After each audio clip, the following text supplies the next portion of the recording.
हे गुणवर्णन केले जिथे लिहिलेलं असतं त्याला त्या कागदपत्रांना बखर असं म्हणतो. छत्रपती शिवरायांच्या अष्टप्रधान मंडळामध्ये दत्ताजी त्रिमल नावाचे एक मंत्री होते. त्यांनीच ती लिहिलेली बखर आहे. दत्ताजी त्रिमल विरचित 91 कलमी बखर असं त्याचं नाव आहे. आपली पत्नी सुद्धा तेवढीच कर्तबगार आहे आणि हे महाराजांनी मान्य केलं. हा मोठा भाग आहे त्यातला. या बखरीचं असं वैशिष्ट्य आपल्याकडे अनेक बखरी आहेत. आता मुळात बखर म्हणजे काय, तर बखर म्हणजे पत्र रूपाने असलेला इतिहास नाही, बखर म्हणजे गोष्टी रूपाने असलेला इतिहास. आपण साधारणपणे ज्याला चरित्र असं म्हणू शकतो, एखाद्या महापुरुषाचं चरित्र. कारण आपल्याकडे महापुरुषांची चरित्र असण्याची आपल्याकडे पद्धत आहे आणि छत्रपती शिवराय हे तर आपलं दैवत आहे.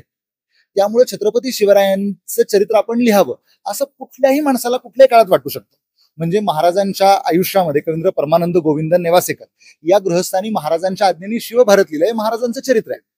त्याच्यानंतर संभाजी महाराजांच्या कारकिर्दीत, राजाराम महाराजांच्या कारकिर्दीत, ते आता गजाननराव मेहेंदळे यांनी छत्रपती शिवाजी महाराजांचं चरित्र लिहिलं. इथपर्यंत आणि पुढं कोणालाही अजून 1000 वर्षांनी कोणालाही वाटेल की महाराजांचं चरित्र लिहावं, कारण एखाद्या महापुरुषाचं गुणवर्णन काय कुणीही करावं, त्याला काही नियम नाही की बाबा एवढ्याच माणसांनी करावं आणि एवढंच करावं असं काही नाही.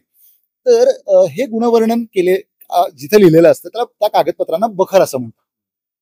ही बखर सहसा उत्तरकालीन असते असं हे आहे.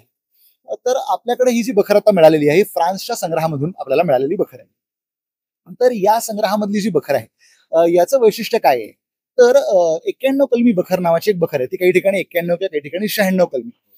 छत्रपती शिवरायांच्या अष्टप्रधान मंडळामध्ये दत्ताजी त्रिमल नावाचे एक मंत्री होते. त्यांनीच ती लिहिलेली बखर आहे.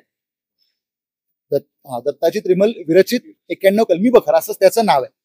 तर या 91 कलमी बखरीच्या आतापर्यंत जेवढ्या प्रती उपलब्ध आहेत त्या सगळ्याची ही पूर्वसुरी म्हणता येईल अशा प्रकारची ही बखर आहे.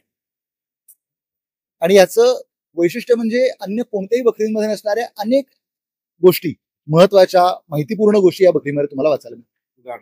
उदाहरणार्थ छत्रपती शिवाजी महाराज आणि महाराणी सईबाई साहेब यांच्या संदर्भात एक प्रसंग आहे, महत्वाचा प्रसंग आहे. महाराज शहाजीराजे भोसले म्हणजे छत्रपती शिवरायांचे वडील यांना आदिलशाही दरबारामध्ये कैद करून जेव्हा त्यांचा अपमान करण्यात आला त्यावेळेला त्यांना सोडवावं कसं हा प्रश्न महाराजांच्या समोर होता. म्हणजे स्वाभाविक तर त्यांना सोडवण्यासाठी काय बरं करावं अशा विचारात असतानाचा महाराजांचा आणि सईबाई साहेबांचा एक संवाद आहे. त्याच्यामध्ये महाराजांचा सगळ्यात महत्वाचा गुण, त्याचा पुरावा आपल्याला मिळतो की महाराजांना महिलांबद्दल किती आदर होता. एक तर त्यांचं सगळं शिक्षण त्यांच्या स्वतःच्या मासाहेबांकडे झालं, त्यामुळे महिला कर्तबगार असणारे त्यांना जन्मापासून त्यांच्या घरातच त्यांना माहिती होतं. पण आपली पत्नी सुद्धा तेवढीच कर्तबगार आहे आणि हे महाराजांनी मान्य केलं. हा मोठा भाग आहे त्यातला. कारण सईबाई साहेब त्यांना असं म्हणतात की आम्हाला बायकांना काय कळते त्यातलं राजकारणातलं, तुमचं तुम्ही बघा काय करायचं ते. त्याच्यावरती महाराज त्यांना असं म्हणतात की तुम्ही वरवर वाटताना अशा वाटता पण खरोखर तुम्ही महिला फार विद्वान असता. तर याच्यावरती सईबाईंचं उत्तर असं आहे, ते जास्त इंटरेस्टिंग आहे अशा अर्थाने की सईबाई साहेब असं म्हणतात की महाराज साधा विचार करा, ज्या शत्रूचे गड किल्ले तुम्ही घेता, त्यांची माणसं तुम्ही मारता, ते असं कसं बरं सोडतील तुम्हाला, शत्रूच असणारे तुमचे. पण तुमच्या दरबारामध्ये जे तुमचे मंत्री सल्लागार लोक आहेत यांच्या एक विचारांनी तुम्ही जे काही करायचं ते करा, पण थोरल्या महाराज साहेबांना सोडवून मात्र आणा. हा, त्यानंतर छत्रपती संभाजी महाराज थोरल्या महाराजांच्या निर्वाणानंतर जेव्हा ते रायगडावरती आले तेव्हाची एक सामानाची यादी आहे आणि ती एक 4 पानांची यादी आहे आणि नुसती लिस्ट नाहीये तर त्याची क्वांटिटी सुद्धा लिहिलेली आणि अशी कुणी आठवणीने लिहू शकत नाही. ती अत्यंत महत्वाची आहे. त्यातली काही नावं या बखरीमध्ये नाहीच आहेत, काही नवीन नावं आहेत. आता जी आहेत ती तुम्ही पुस्तकात वाचा. आणि संभाजी राजांचा प्रारंभ आपण म्हणतो, म्हणजे महाराजांच्या निर्वाणानंतर संभाजी महाराज गडावरती आले, त्यांनी तिथला चार्ज घेतला आणि ती यादी, एवढंच, फार काही तपशील नाहीये त्याच्यात.